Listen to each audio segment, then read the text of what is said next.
Hello and welcome in to my final Esham review. It's been a long time coming, I know, but yep, let's get underway. So the album I'm going to review today is Bruce Wayne, Gotham City, 1987, which of course was originally released in 1997. Yeah, this is his sixth studio album. And yeah, let's just pick up where we left off with Dead Flowers. So Dead Flowers came out in '96, and in between that time, there was a compilation called Detroit Dog Shit, which was basically like his first greatest hits compilation, you could say. And even though Esham's never had any hits, but you know what I mean, like a best of compilation. And I don't have it, but I'd like to get it someday because it has like a couple of remixes that you can't get anywhere else, and there's like two songs that you can't get anywhere else. A song called Fear, not to be confused with the Fear Morty's theme from the Fear soundtrack. It's a different song, and the song 30 Birds, which sounds like a Dead Flowers leftover track. So yeah, I would like to get it someday. But the reason why I bring that up is because inside in the original version in the liner notes there's like a long sort of spiel from Esham's brother James, also known as Dead Boy, and I believe I think he just kind of goes on a rant, kind of similar to the rant that Esham had in the original version of Dead Flowers. But the album also contains, also said, coming out March '97, Bruce Wayne got on Gotham, on Gotham. And at the time, people didn't know what that meant, but basically, Esham rebranded Real Life Productions and became Gotham Inc. And yeah, that's pretty much it. So yeah, even though on the original version of both this album and the Nadas album, Multi-Killionaire, they still used the Real Life Productions logo. You know what I mean? They kind of eased in the Gotham logo, but by the time Male Dominance came out, Gotham had merged in the Overcore and became Gotham Overcore and all that. So, and yeah, Gotham Overcore would of course last until about 2001.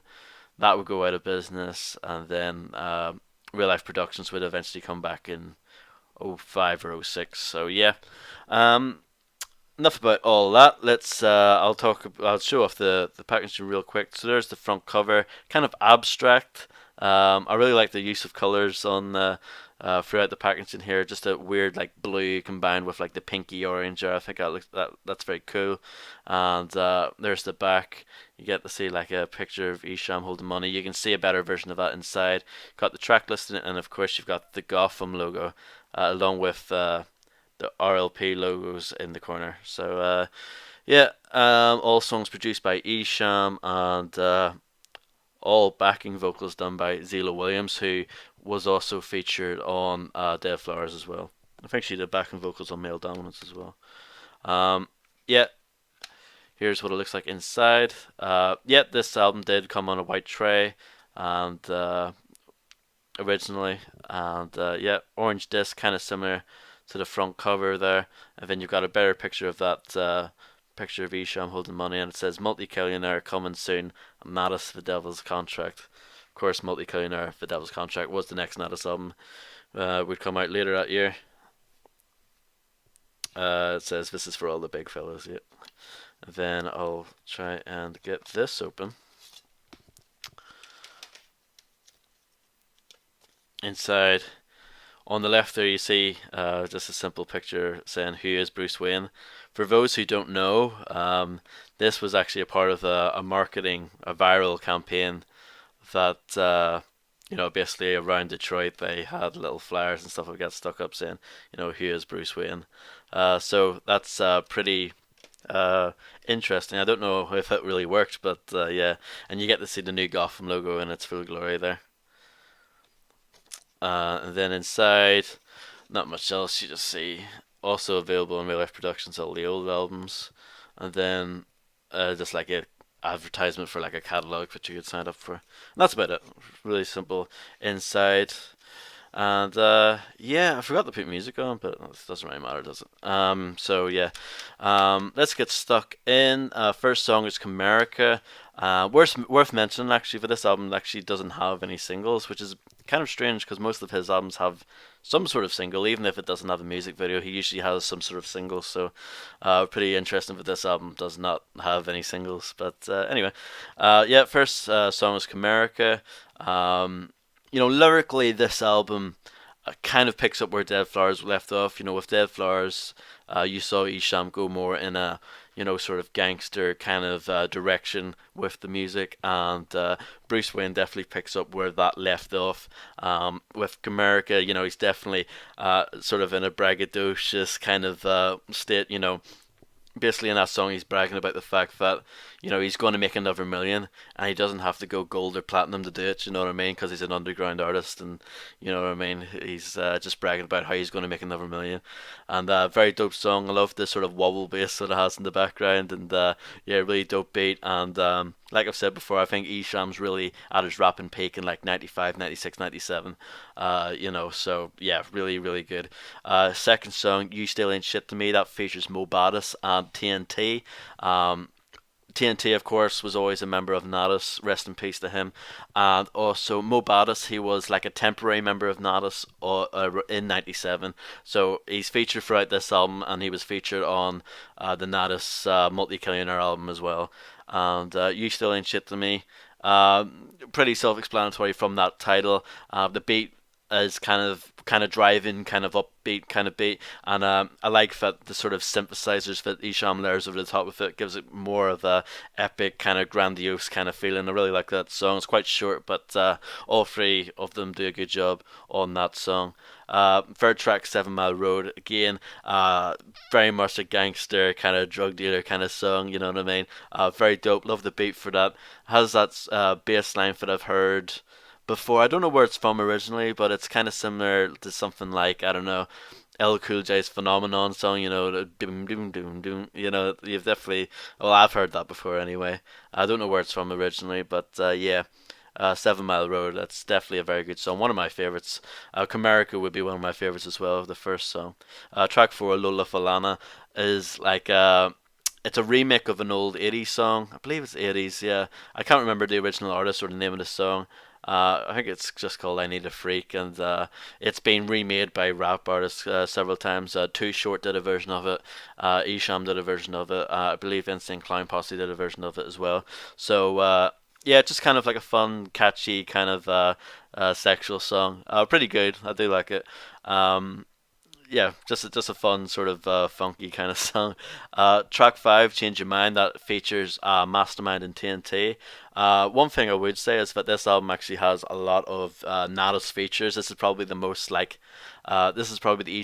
album with the most Natus features throughout the entire album. So yeah, Change Your Mind. That's basically them talking about like watch out for these hoes. Basically, they're telling telling stories about talking to women at bars and stuff like that. And if you think I was if you think I was a sucker and change your mind, you know what I mean? Because, I'm not falling for that shit kind of thing. Yeah, a good song, not like amazing. I've definitely heard that sample before somewhere, I don't know where it's from. I've heard it from like some other more popular song, but yeah, Change Your Mind, a pretty good song. Not one of my favorites, but it's still a pretty good track.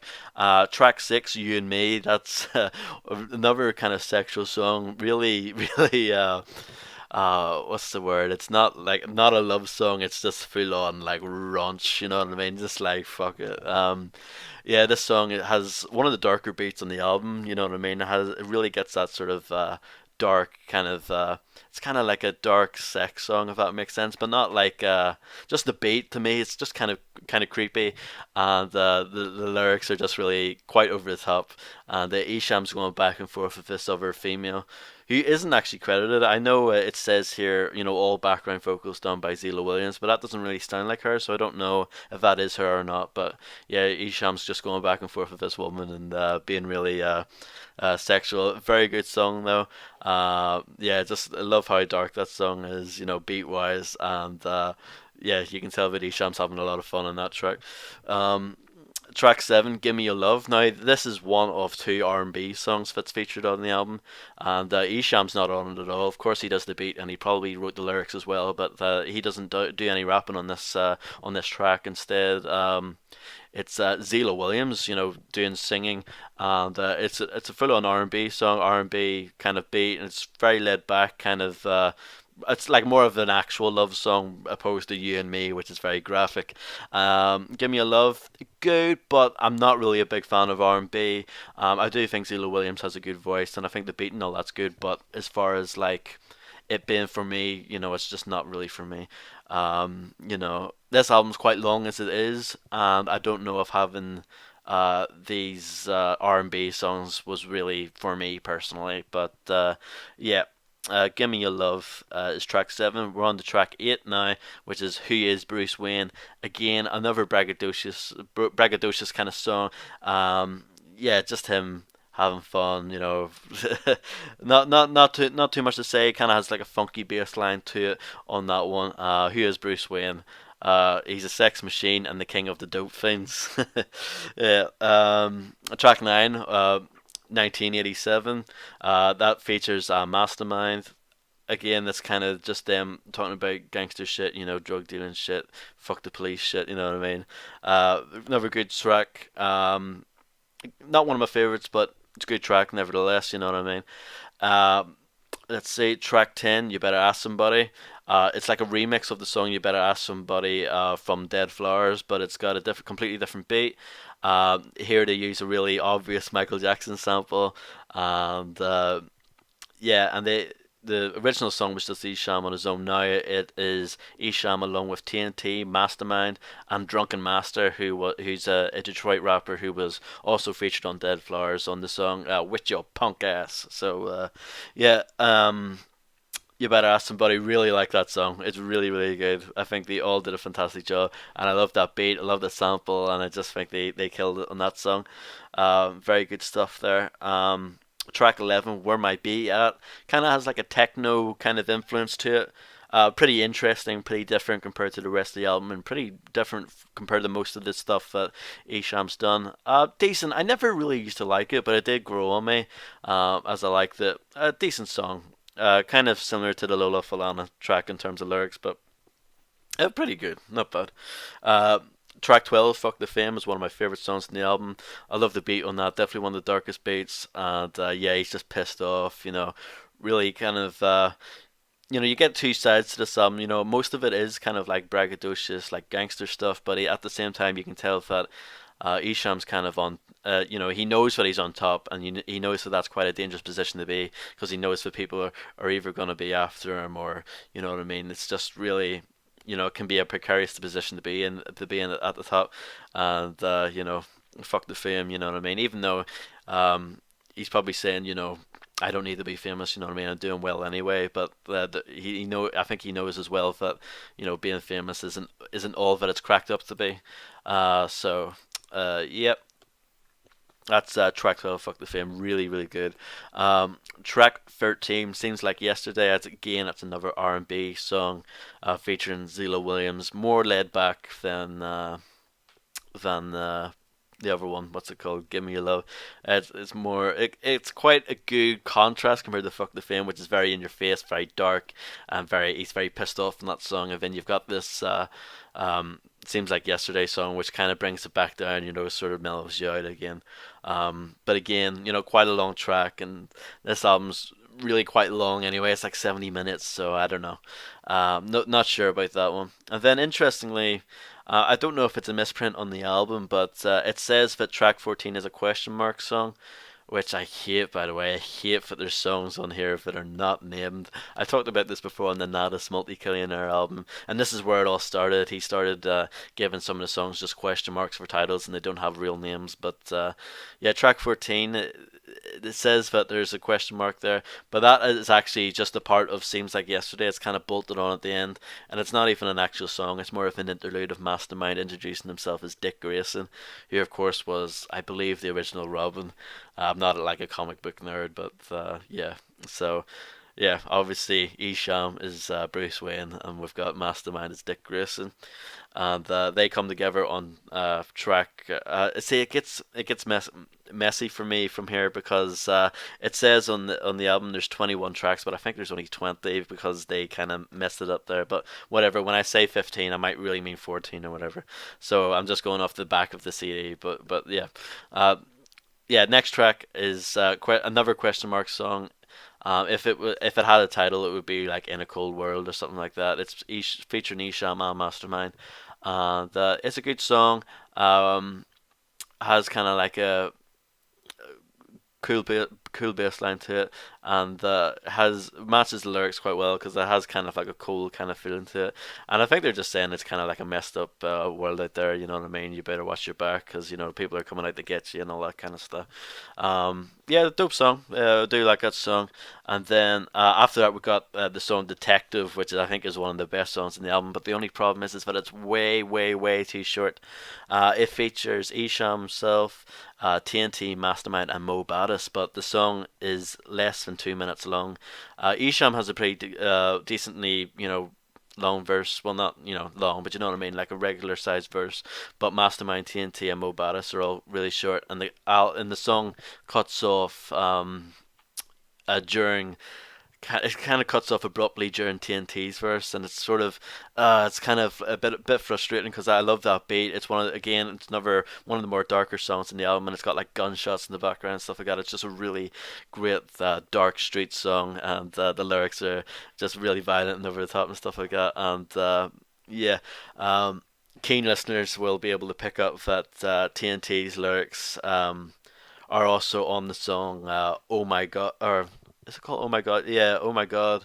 Oh my God, he got a gun! That song from Nada's multi-billionaire, The Devil's Contract, and he kind of picks up where that song left, where the song abruptly cuts off. He kind of finishes off on there, but I just kind of wish that the detective had a better conclusion because that beat and that song is too good to be just 155 the one minute 55 seconds, so after that, we've got the song "Nervous," which again is another one of my favorites.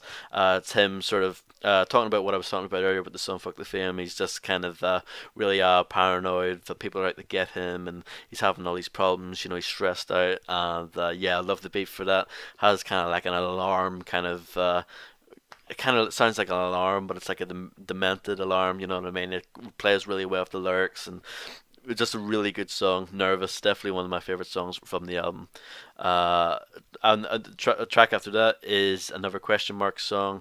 Um, this one is really good. It has a really good beat, and I like the hook for it as well. But again, just too short. You know what I mean? It's about 2 minutes long, and yeah, I think that song should have gotten a little bit more time.